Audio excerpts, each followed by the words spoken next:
and welcome back to my channel. So today I wanted to talk about how to handle people staring at you and asking really awkward questions. I've had Bells Palsy coming up to 7 years now, but if you've just been diagnosed, then I know it feels like your whole world has been turned upside down and this is literally all that matters to you right now. And to be honest with you, with most people, they won't care. However, that doesn't mean that it will stop a few people being rude or inconsiderate towards you. So today I wanted to share my experience on how people have really treated me and how I handled awkward situations. Growing up, we're always told don't stare at people because it's rude. But we're not really told that it makes the other person feel uncomfortable and that's why it's rude. But that doesn't stop children from staring anyway because they're curious. And to be honest with you, that's really all that's happening when people stare. They're just curious and they've never seen anything like that before. I was working at a pub when I first got Bells Palsy. I'd been there for maybe like 2 or 3 weeks. So you can imagine it was already stressful enough. Drunk people are just as honest as children are. So I could probably make a whole story time video on everything that happened while I was working there because I did used to get a lot of comments. But usually it was a lot of people just telling me to smile because I would keep a straight face in hopes that they wouldn't notice. So this one time, this man said to me, "You are allowed to smile, you know." And I just said to him, "Oh, well, I can't really because I have Bells Palsy." And the look on his face was just sheer horror. Like he looked like he was so scared that he'd offended me. And I wasn't really offended at the time because he didn't say it in a mean or like aggressive way. I think he was just trying to have a joke. The entire interaction after that was pretty awkward, but I think I handled it as best as I could. So I think when someone tells you to smile, just politely explain to them that it's Bells Palsy and you know, you can tell them the story of it if you want to, but that's the thing, only if you want to. See, I used to be very apologetic about having Bells Palsy and it was almost like I had to announce it to everyone that I met for the first time. I'd be like, "Oh, hi, I have Bells Palsy, just in case you were wondering, that's why my face looks like this, etc, etc. But that only drew more attention to it. Over the years, I realised that people don't either notice it or they just don't care. So you don't need to sort of announce it to everyone that you meet. And I also wouldn't recommend it because you don't owe anyone an explanation for why you look the way you do. It isn't their business to judge you. And if they do, then you need to remove those people from your circle. So speaking of circles and friendships, I want to talk about young adults as well, especially those who are really obsessed with social media and having the perfect selfie and all that kind of stuff. So let's say they're all taking a group photo. And if they exclude you from it, they're not your friends. If they make you feel uncomfortable at any moment in the group for laughing or smiling, they're not your friends. If they make jokes about you or say, "Oh, it's only a joke, it's just banter," and you don't appreciate that, they're not your friends.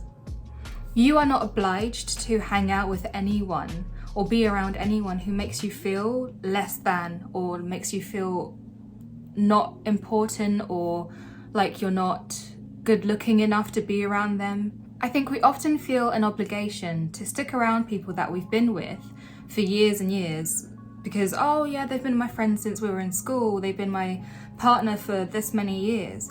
But if they're making you feel some sort of way that you know isn't right, you're allowed to leave. And I know it's scary, like I used to be really scared of like, I don't know, just being alone or like saying that I don't want this person in my life anymore because you are scared of being lonely.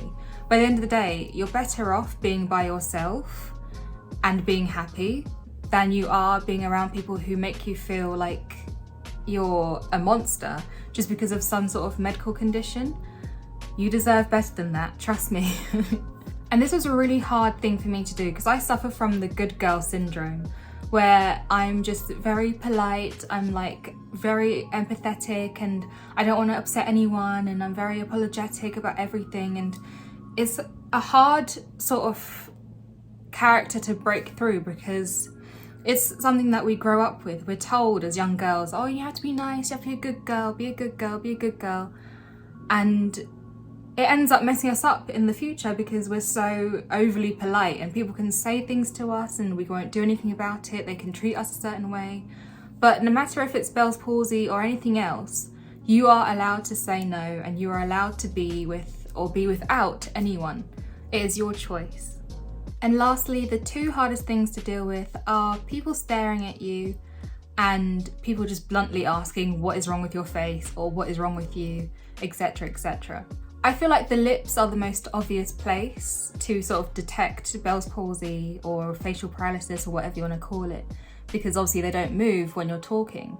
So if you're talking and someone is staring at your lips, and I don't mean like a little 3-second glance and then they look back in your eyes and, you know, pay attention, but I mean someone who's really paying attention, unwavering, like daft stare, like just staring at your lips and not really listening to what you're saying, then I want you to stop and just look at them.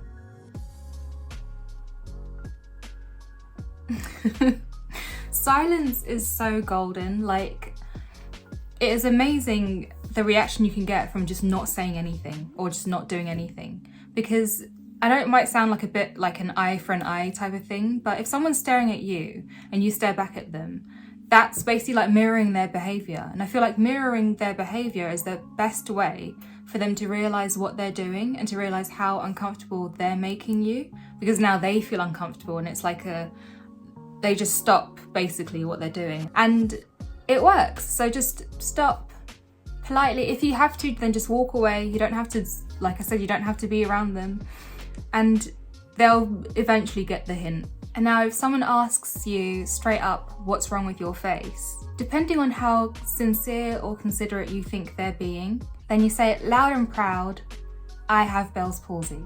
The best way to end ignorance is through education, and the more we educate people on minor illnesses like Bell's palsy, then people who have it won't feel so isolated. So that was it really. Bottom line is everything is your choice. But I would also recommend for you to not hide away. I know when it first happened, I definitely just wanted to hide and I was in my room all the time and I didn't want to go out and see anyone. But the more you hide, the harder it will be for you to start talking to people again when you have to. So just like a band-aid, just rip it off, keep talking to people, keep meeting new people, keep going out there, because there's no reason for you to feel afraid of anyone's opinion, because it's just that, it's just an opinion. So just try your best to surround yourself with good people and people that will love you and support you. I wanted to keep it quite quick and quite short just to get the point out there. But I hope you enjoyed this video. I want to do at least 1 or 2 Bell's palsy focus videos a month, because it is quite unique and I think people do like learning about it as well. And obviously those of you out there who have it, I hope this has made you feel a bit more confident and a bit more assertive as well. So keep smiling no matter what you look like, and I will see you next Friday. Thanks for watching, like and subscribe. Mwah. Bye!